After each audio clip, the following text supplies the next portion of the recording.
Guys, panibagong sharing ulit dito sa Kia Rio natin na automatic.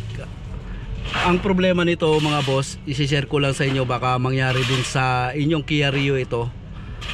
So, etong model pala nito mga boss, nasa 2012 yung Kia Rio nya, no. Kaya dinala sa atin ito mga boss. May problema siya rito sa kanyang Kia Rio.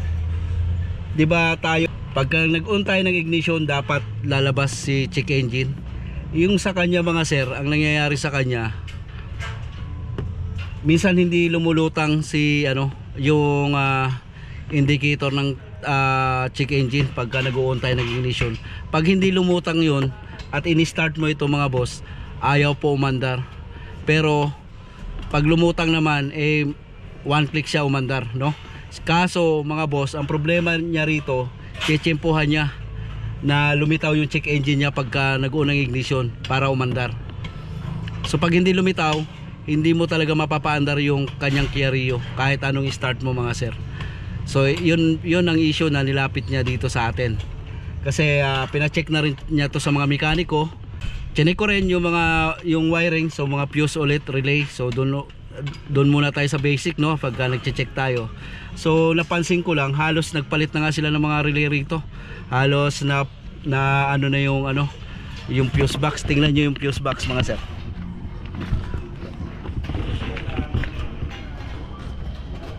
So ito yung fuse box, oh. Ayan. So halos tinesting na nila lahat. Ito tinesting ko na rin yung mga fuse nito. Ayan. So ayan, podpod na nga kasi sikwat yung mga relay. So buo naman yung mga relay nya. So sa harness naman, okay naman. So check na rin natin, wala namang putol. Yon, ito yung Kia Rio natin na 16 valve na automatic.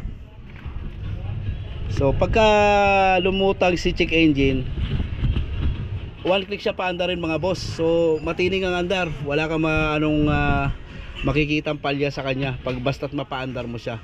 Ang problema nga, bihirang-bihira mo mapapaandar pagka hindi lumilitaw si check engine sa dashboard mo, doon sa cluster panel mo. Pag nag-on ka ng ignition at hindi lumutang si check engine, hindi mo mapapaandar tong kanyang Kia Rio. So ito yung Kia Rio nya mga boss. Yan, na automatic.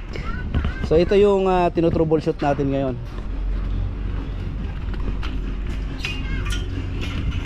Ayan, Kia Rio na automatic. So ngayon mga boss, kasi nakita niya yung vlog natin doon sa Hyundai Tucson na halos kinalkal na rin lahat ng mga wiring. Nagpalit pa nga doon, mandaming pinalitan, oxygen, throttle body. So ito na naman, may nilapit na naman sa atin na Kia Rio. Ang tanong niya, sir, bakit kaya yung Kia Rio ko, pag inon mo yung ignition at hindi lumutang daw sa cluster panel yung check engine indicator, ay hindi umaandar? Pero pagka lumutang naman sa cluster panel, pag nag-on ka na ignition, one click po i-start. So ito yung issue niya, no? So hindi ko na napakita nung pag troubleshoot natin. Sana napaka-ranking ko sana, no, para makita nyo. Ngayon tin-troubleshoot natin mga boss. Ang huling option ko na naman dito sa pag-check ay yung kanyang ECU. So andito na yung ECU mga sir. Yan. Ito na yung computer box niya. Pinabuksan ko na doon sa technician. So ipapakita ko sa inyo kung ano nangyari sa computer box niya. So makikita nyo po yung problema doon sa kanyang computer box. So ayan yung sunog ng board ng kanyang computer box mga boss. Tingnan nyo, sunog na sunog po. Ito yung sira ng ECU mo, sunog oh. Tapos meron pa dito pre.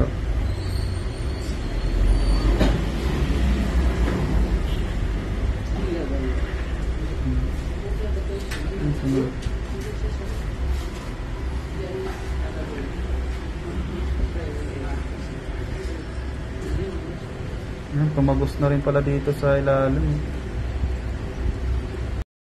Ayan, pagkatapos ngang i-repair yung ating computer box, ngayon tinitesting niya sa isang unit na Kia Rio para bago may padala sa atin ay okay yung computer box. Ayan mga boss. So nilalagay niya na yung ECU doon sa unit na pagtitestingan niya rito sa pag-repair niya ng computer box natin. bago ipadala daw sa atin, kailangan okay na yung ating computer box. Start.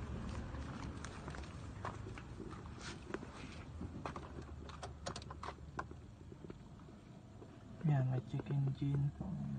Start.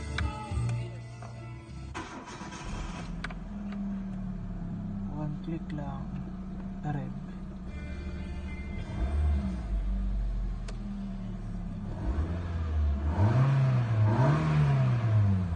Hindi anong cambio. Dali ang reverse. Iwan to mo. Okay na.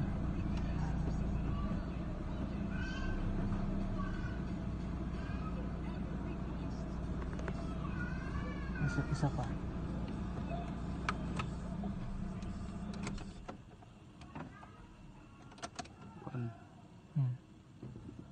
Start.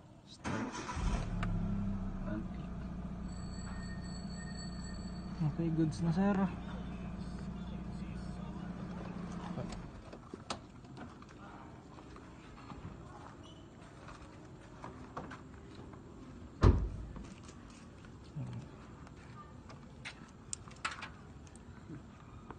So ngayon ano ko mga boss, ikakabit na natin para matry na natin kung nag-improve yung pag-repair nito. So pina-repair ko lang yung computer box mga sir, at na-confirm nga natin. So mas matindi pa ang sunog nito kaysa doon sa unang ginawa natin yung Hyundai Tucson. So ikakabit ko na siya ngayon. Ito yung problema, puro computer box ang nilapit sa atin. So dito lang po nakadikit yan. Yan. So may 4 na bolt lang yan, 10mm. So nakadikit lang siya sa ating air cleaner. Naka-bolt lang siya.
Ayan, nagpapalit-palit na nga sila ng mga relay mga sir, oh. Yan. So wala pa rin.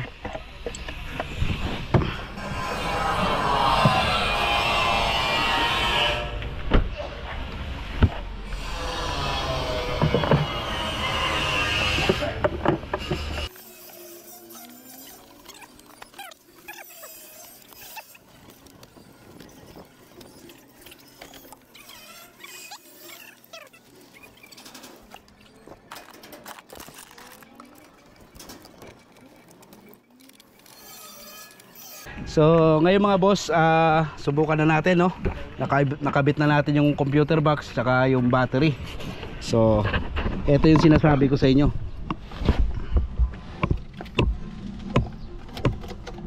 Yan, yung check engine na yan. Pag hindi lumitaw yan mga sir, dati bago dinala sa atin, hindi mo talaga mapapa-start. Lilitaw lang daw yan sa kanila, tsambahan, sobrang tagal. So ngayon on off natin. Oh, lagi na siyang lumilitaw, di ba? Off ulit. On.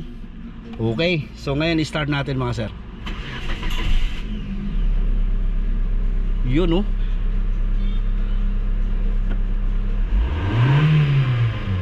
Alright. Off ulit. Tingnan natin. Hugot susi. On. So lagi na siyang nakalabas ngayon.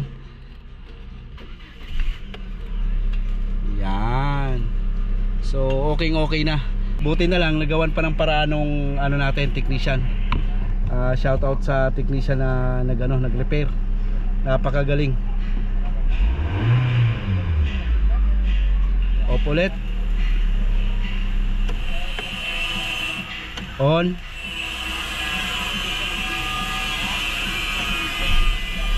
Right.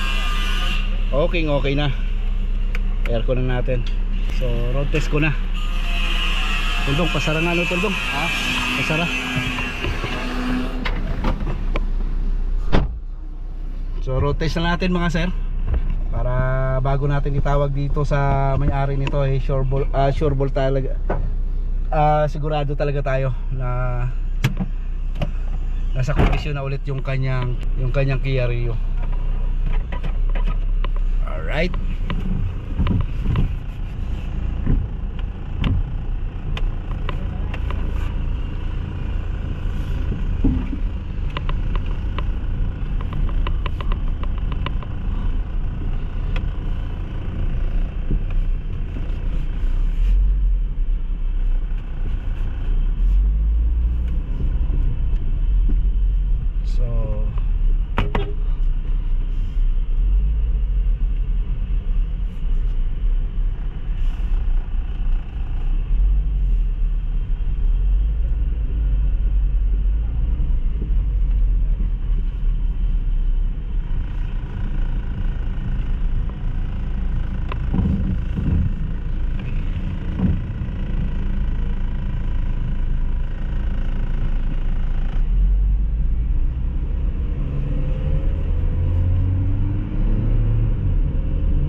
Mga boss,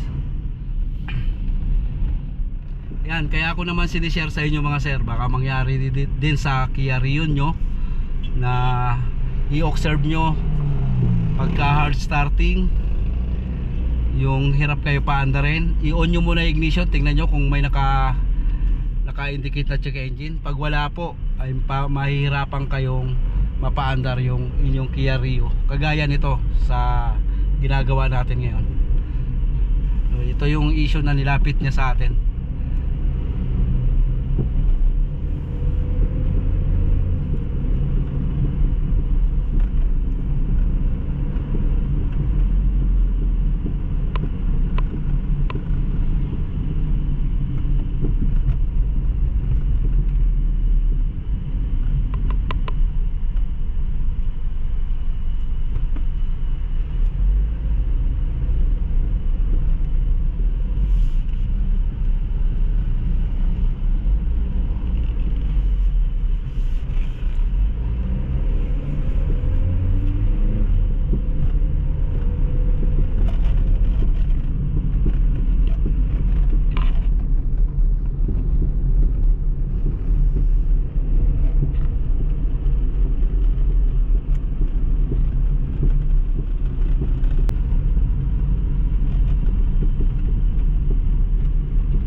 Hinto muna tayo dito mga boss. I-off muna ulit natin yung makina. Titingnan natin kung lilitaw agad si check engine pagka in-on natin yung ignition. So off ulit natin yung aircon. On. Yan, okay na siya. Lumulutang kaagad yung check engine. Kasi dati mga sir, pag hindi mo mapalitaw yung check engine indicator na yan, ay kahit anong cranking ng makina ay hindi nyo po mapapaandar dahil doon sa problema ng kanyang computer box. So i-start ko na. Okay, yan, on ulit tayo aircon. Ayan mga sir, kaya ko sinishare tong mga ganitong issue. Ganito din ang problema, ay makapag-share ako rito. Problema nitong Kia Rio na ang problema niya ay computer box. So nadala naman sa repair yung computer box. So pasalamat tayo at magaling din yung technician na nag-repair. Nakuha niya pang may repair talaga yung computer box nitong Kia Rio natin. So ayan mga boss, kung nakapag-share ako ng konti about dito sa Kia Rio na hindi lumulutang yung check engine pag ng ignition, na ayaw umandar, huwag niyong kalimutang i-like, i-share, subscribe yung ating channel para makapag-share pa tayo sa iba.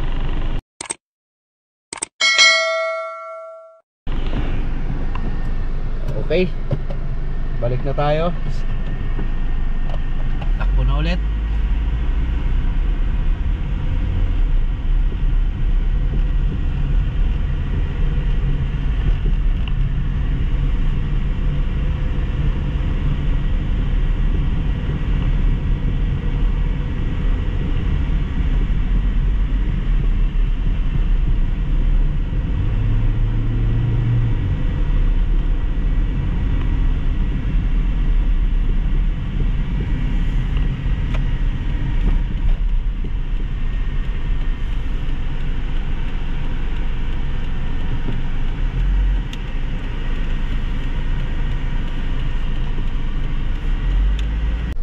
So ayun, nakarating na tayo dito sa shop.